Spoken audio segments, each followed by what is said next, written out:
Hello and welcome back.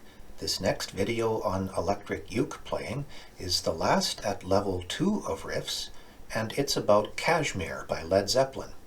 Zepp is fun to play and sounds great, and people know the songs.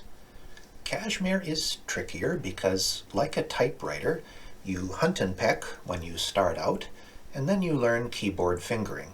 And the same with your uke. It will help to start learning finger positions and playing with your little fingers to make the changes easier.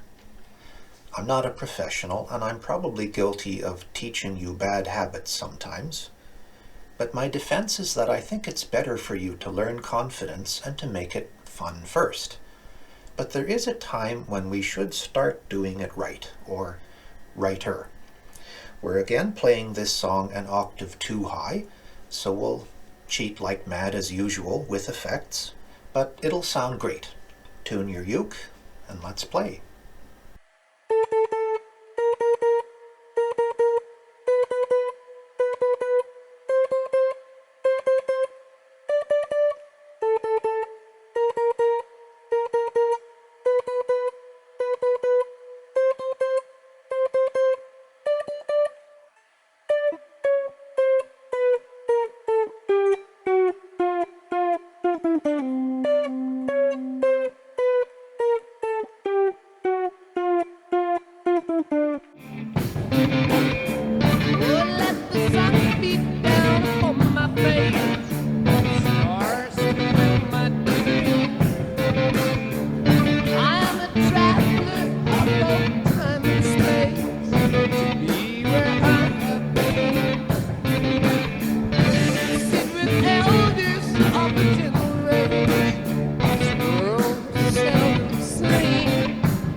Day